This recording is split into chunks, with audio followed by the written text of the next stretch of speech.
So it's time for another one of these update videos on stuff. So main thing that we did, or I did, no one else is here.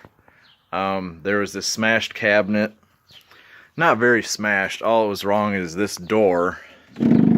Well, the doors are warped because they're a little water damaged, but essentially this door was just this trim piece and this trim piece, and the other three pieces were just kind of like flung all over the place. So I stuck them back together, added some wood glue around the perimeter to hold them. This one's fine other than being a little warpy. So I got battery chargers and some wiring stuff, and then all of my paint on this side, and then like some other random paint, parts cleaners, lubricant, rust, anti-rust things down there.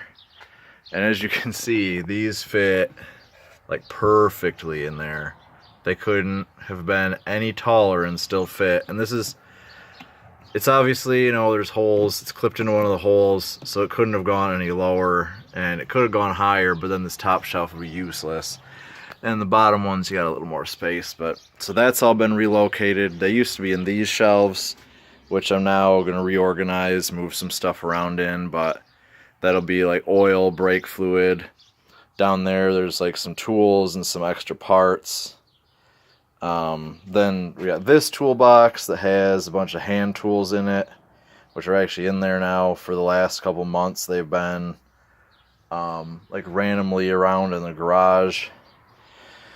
Then we got the air compressor, which is actually now where it'll probably stay, which has conveniently an electrical plug right above it, so that's nice. And then the next thing I'll need to do is get rid of this crappy Harbor Freight like low level hose and get one with a higher capacity, because essentially this hose isn't even allowing all the air from the compressor through at once, essentially, it seems like. So I'm going to get a different hose and then mount a hose reel somewhere up here so that the compressor doesn't have to move anymore, and I don't just have an air hose like strumbled all through the garage.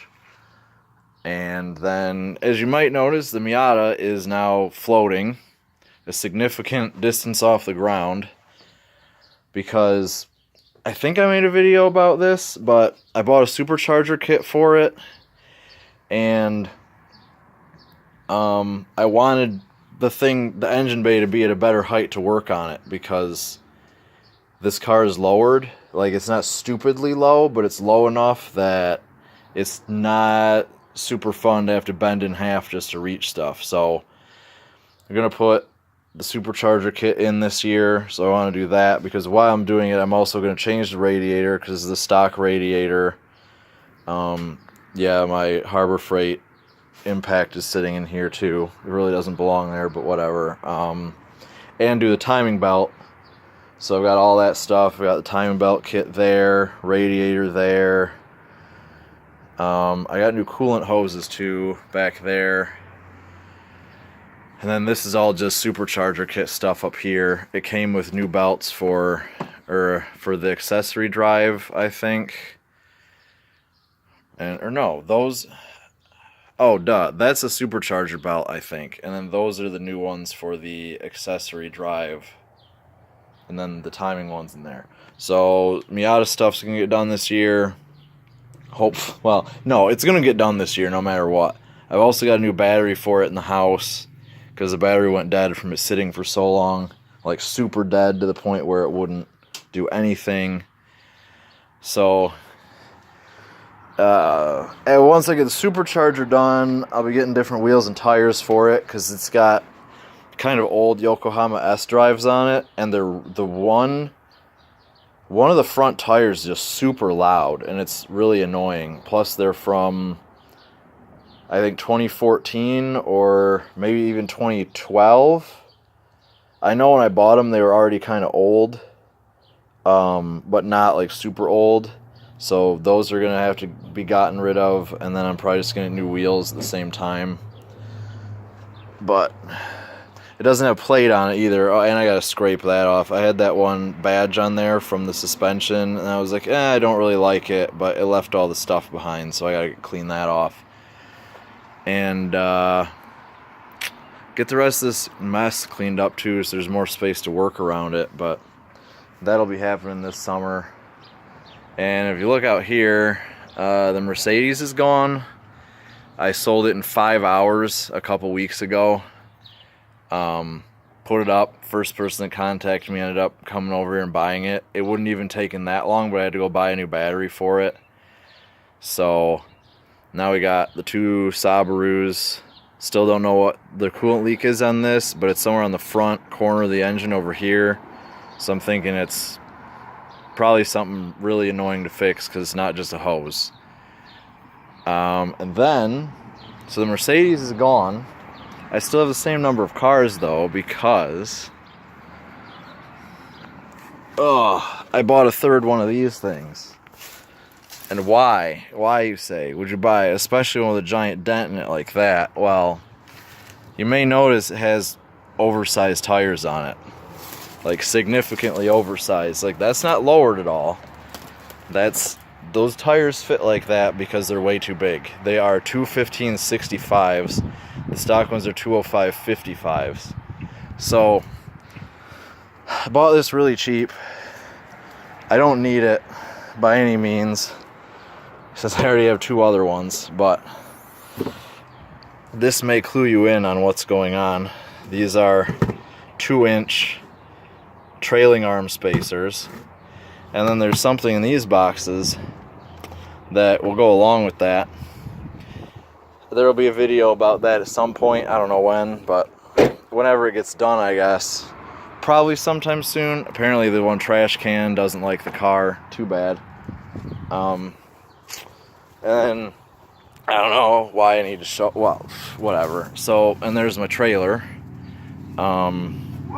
Again, I don't know if you noticed ever, but this tire is now on the outside because when it was on the inside, it was hitting the bumper on the B1, and actually with it like this, it was hitting the bumper on this car when I towed it home. Just barely was touching somewhere in this general area. And it was also really, really close to the ground, but you can look under here and I think you might be able to tell there's some dirt and stuff on it. That's from right next to my house in the driveway. Like, I parked partially in the ditch, so that tire did actually touch the ground, but it doesn't touch on the road, so it's not a big deal. This wood pile needs to go away this year for sure. I need to get something set up for the kayak to go on so it's not just sitting in the yard. Patio furniture needs to not be there. And then I'm getting a shed to put right there. So I got to put down a paver foundation for it. And that way I can keep the bikes and the lawnmower and stuff out here instead of in the garage. Or just sitting out next to the garage like a garbage. Put the wheelbarrow away too, I guess. So that'll be good. And I guess that's really it. But yeah, this thing, not in the greatest shape, but it was cheap. You know, this badge is missing. There's a crack in the windshield, but it's kind of nice. It comes up and then over and then back down.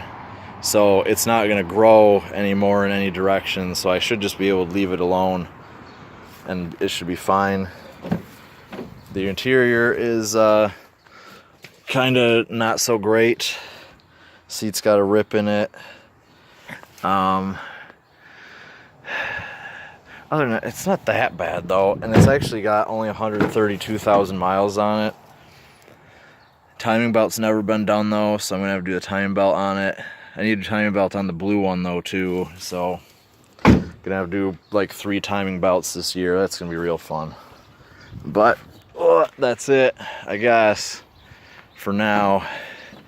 This video is like 6 times longer than, oh look, yeah, you better stop rolling away, stinking Harbor Freight bag. That's it. That's all for now.